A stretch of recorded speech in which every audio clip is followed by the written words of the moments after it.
Assalamualaikum dan salam sejahtera. Nama saya Nur Alia Anissa dan hari ini saya ingin membincangkan mengenai pengenalan dan terminologi sisa pepejal. Pengurusan sisa pepejal mempunyai hierarkinya tersendiri yang pada masa kini hierarki tersebut bermula dengan pelupusan, diikuti rawatan, perantaraan, proses kita semula, guna semula dan diakhiri dengan pengurangan.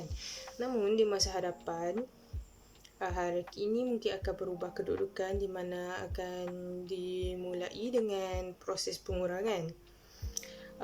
Apabila proses pengurangan ini berlaku, beban terhadap bumi akan berkurangan kerana jumlah sisa pepejal di atas muka bumi telah berkurangan. Terdapat beberapa elemen dalam pemprosesan sisa pepejal, antaranya ialah penjanaan sisa. Penjanaan sisa ni merupakan permulaan proses bahan mentah yang dilakukan, iaitu pembuangan sisa pepejal oleh seseorang individu atau sesebuah isi rumah. Sisa pepejal tersebut akan menjalani sistem penstoran yang sistematik untuk mengelakkan gangguan dari haiwan seperti anjing atau kucing dan untuk mengelakkan daripada pembiakan lalat atau tikus atau apa-apa serangga yang boleh memudaratkan manusia dan persekitaran. Elemen yang seterusnya ialah pengumpulan, di mana sisa pepejal yang dijana akan dikumpulkan di kawasan tertentu bagi tujuan pemungutan atau kutipan.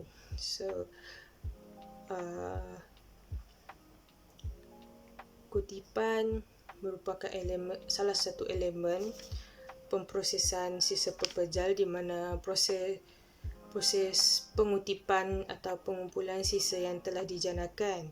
Sisa pepejal yang dikutip itu seterusnya akan dipindahkan ke sesuatu kawasan seperti stesen pemprosesan, tapak pelupusan ataupun kawasan longgokan sementara.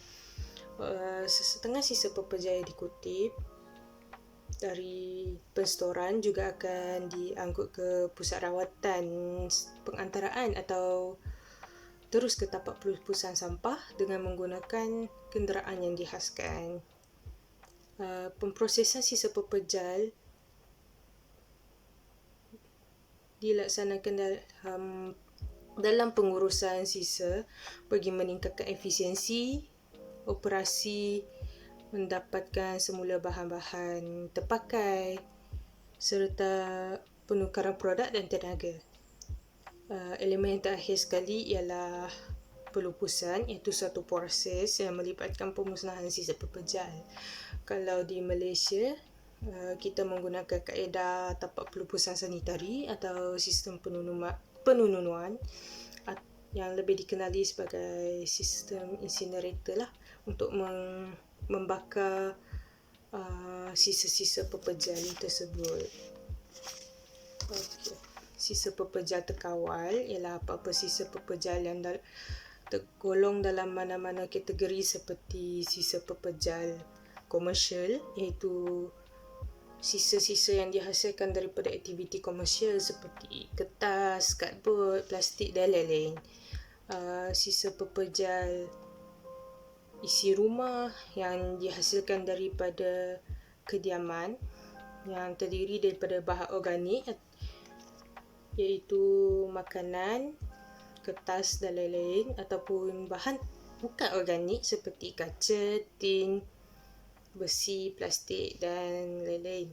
Selain itu, antara sisa pepejal terkawal yang lain ialah sisa pepejal keinstitusian, sisa pepejal daripada pembinaan, sisa pepejal perindustrian, sisa pepejal import, sisa pepejal awam dan sisa pepejal yang ditetapkan dari semasa ke semasa.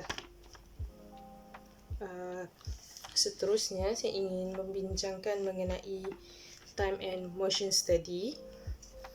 Time and motion study merupakan satu sistem pengumpulan data dan analisa data tersebut dikumpulkan secara sistematik. Time and motion study juga merupakan satu proses pengukuran bagi sesuatu kawasan seperti daerah, bahagian ataupun zon yang mempunyai masalah.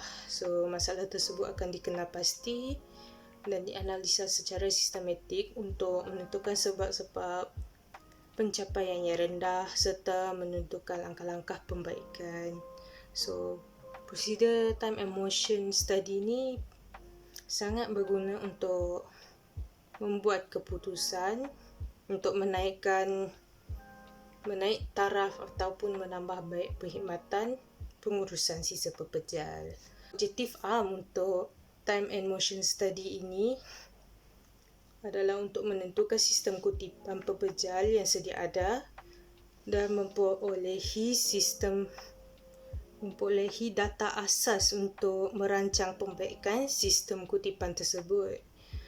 Objektif khusus prosedur time and motion study ini adalah untuk mengetahui sejauh mana peralatan kutipan digunakan, bagaimana pekerja menggunakan masa, perilaku pekerja dan tahap kerjasama masyarakat berkaitan kutipan sisa pepejal. Selain itu, objektif khusus time and motion study ini juga untuk memeriksa atau menyemak perjalanan dan jadual kutipan yang sesuai atau kesesuaian tempat persetujuan dan tahap kerjasama masyarakat berkaitan kutipan sisa pepejal. Seterusnya, saya ingin membincangkan mengenai air kuras atau lebih dikenali sebagai air larut resap. Air kuras ini terbentuk apabila air hujan terkumpul dalam tombak tanah ataupun lubang, kolam dan lagun. Apabila air hujan bersentuhan dengan bahan di tempat pembuangan sampah dalam tempoh yang panjang dan ia akan menguraskan sebahagian dari konstituen kimia dan biokimia. Maksudnya di sini, sekiranya berlaku hujan yang berpanjangan dalam tempoh masa yang berpanjangan, seperti yang kita tahu, sisa-sisa pepejal di tempat pembuangan sampah mungkin telah berlaku chemical reaction ataupun biochemical reaction. So, sekiranya air hujan tersebut bersentuhan dengan bahan di tempat buangan sampah yang telah berlaku chemical reaction tersebut, ia akan menguraskan sebahagian daripada konstituen kimia itu ke dalam tanah. So, kesannya akan menjadi pencemar utama kepada air dan air tanah, di mana ia akan membahayakan terhadap manusia dan haiwan, di mana kita menggunakan air tanah sebagai sumber minuman manusia, contohnya air mineral. Air di tanah juga mungkin tercemar akibat air kuras, di mana ia akan merosakkan tanaman-tanaman yang ditanam oleh petani sekiranya mereka melakukan aktiviti pertanian berdekatan dengan tempat tapak pelupusan sampah tersebut. So, itu saja daripada saya. Sekian, terima kasih.